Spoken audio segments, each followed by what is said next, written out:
નમસ્કાર ખેડૂત મિત્રો, હું છું શૈલેષ જલુ અને ખેડૂત મિત્ર ચેનલમાં ફરી તમારું સ્વાગત કરું છું. મિત્રો, આજે અમે તલ વાવી રહ્યા છીએ. હેમર તલ વાવવા માટે અત્યારે આવ્યા છીએ અને અત્યારે કહેવાય એમ છે કે ભાઈ નથી શિયાળો નથી ચોમાસું, કારણ કે ભાદરવાનો સમય આવી ગયો છે.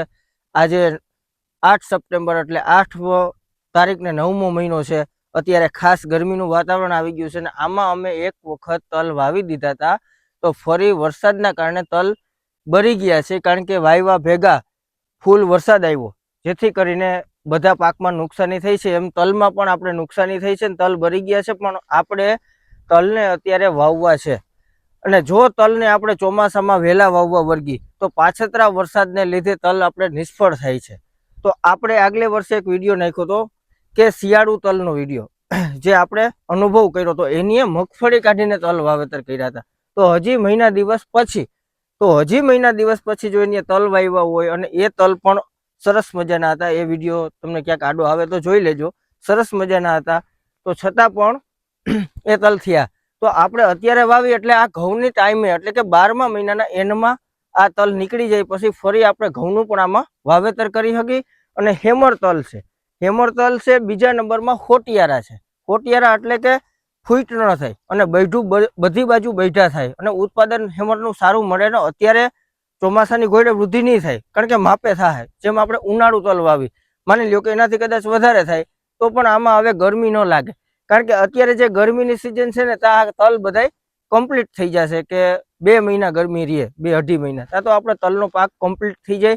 તો આ વર્ષે આપણે એ જાણવાનું છે આ વિડીયોમાં કે તલના હું XYZ વચમાં વિડીયો નાખીશ, જેથી કરીને આપણા દરેક ખેડૂતોને ખબર પડે કે અત્યારે તલ વાવવામાં શું ફાયદો થાય છે અને કેટલું ઉત્પાદન થાય છે. એ 100% વાત સાચી હશે. જે અત્યારે તમે વિડીયોમાં જોવો છો કે તલ વાવી છે, એમ બધાય વિડીયો હું અપલોડ કરીશ. કેટલું ઉત્પાદન થયું, ખર્ચો થયો અને આ વસ્તુ કરવા લાયક છે કે નહીં, જેથી કરીને આપણે આવા જે ચોમાસાના પાક નિષ્ફળ જાય છે ને પછી તલનું વાવેતર કરવું હોય આ સમયે તો ખેડૂતોને થાય. એટલા માટેથી આ એક ટેસ્ટિંગ પણ છે અને તમારા માટે ગયો તો તમારા માટે છે ને મારા માટે ગયો તો મારા માટે છે. અને અમે તલ અત્યારે વીઘે 1.5 કિલો નાખવા છે અને ખાતરમાં આપણે એરંડીનો ખોળ અને 20-20-013 આપણી પાસે હાલમાં છે. એક વખત પણ નાખી દીધું હતું, ફરી પણ આપણે એનો ઉપયોગ કરી અને કામ ચાલુ કરી છે. તો ભાઈ તલ નાખો. તલ છે આપણી પાસે. આપણે અત્યારે તો તલ જોઈએ એવા મળ્યા નથી, પણ મંતવ્યના તલ છે. 5 નંબર MS5 કરીને આ સીડ છે અને હોટિયારા છે, આમાં એવું પેકિંગમાં બતાવે છે. તો એ પણ આપણે જોઈ લેવું કે કેવું કાનું ઉત્પાદન મળે છે. અને તલની વેરાયટી તમને બતાવી દઉં. તલ સારા છે, કાંઈ વાંધો નથી. લાલ દાણો ઓછો છે, ક્લાસ તલ છે. તો આમાં આપણે 2 કિલો નાખી છીએ. અને તલનું સેટિંગ કેવું રીતનું કરવાનું તો કે અહીંયા તમે જોઈ શકો છો. આ બાજુ આવીને બતાવો કે તલના રોટર તમે જોઈ લીધા કે હાવ નાના.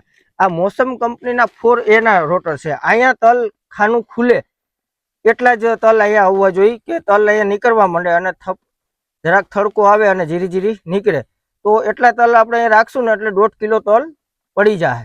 તો વધારે આને ખોલવાની જરૂર નથી, નકર 2 કિલો પડશે. જોકે 1.5 કિલો તો તલ નખવાય જ, કેમ કે કોઈ દાણો ઊંડો જાય આ તે થાય તો ઉગે કે ના ઉગે નહીં રે, કંઈ તકલીફ ના રહી. એટલે આ આપણે તલનું સેટિંગ થઈ ગયું છે. હવે આપણે આગળ જોઈ. ખાતર પણ નખાઈ ગયું છે, છાટણી ઓયણી છે. તમે ખાણીઓ જોઈ લીધું. પાછળ રાપ છે. રાપને આ વખતે ઊંડી બેહાડી દેવાની છે, કારણ કે રાપ બેસી જાય અને તમે જોવો કે આમાં ખડ બધું પડી જાય અને ફરી નવું કાંટે કેવું પડવું થાય છે તે આપણે વિડીયોમાં જોઈ. તો ખેડૂત મિત્રો, તમે જોવો છો કે અત્યારે આ કઈ રીતે વાવેતર થાય છે. અને જે આ વાવેતર થાય ને એ ફર્સ્ટ ક્લાસ થાય. આપણે જીરું વાવેતર કરવું હોય ઓરવીન, એટલે એક વખત પારાવારી આ રીતે અને ઓરવી દેવાનું અને પછી એ સુકાઈ જાય જમીન. એટલે આ રીતે ફરી વાવો ને એટલે જમીન રેવલ થતી જાય, ધડે આવી જાય અને એનો એકદમ જકાસ જેવો ઉગાડવો આવે કે કાંઈ ન ઘટે ઉગાવવામાં. અને આ રાપ આમાં બહુ કામ કરે છે. અને આ રાપ અત્યારે આવી કડક જગ્યા થઈ ગઈ છતાંય બેસી જાય. એનું કારણ છે કે 3 દાઢાનો આપણે ઉપયોગ કર્યો છે આમાં, એટલે બેસી જાય છે. નકર આ રાપ અત્યારે બેસે નહીં. આમાં થોડુંક ખડ પણ થયું છે, છતાં પણ રાપ આરામથી બેસી જાય, તમે જુઓ. અને આ એટલા વ્યવસ્થિત તલ છટાય. બીજા નંબરમાં આમાં પાણીનો અત્યારે ભેજ છે વરસાદનો, તો આમાં કઈ પાણી પીધા વગરના ઉગી જાય. બરાબર? તો તમે જુઓ કે રાપ કેટલી વ્યવસ્થિત રીતે હાલે છે અને કાંઈ ઘટતું જ નથી આમાં.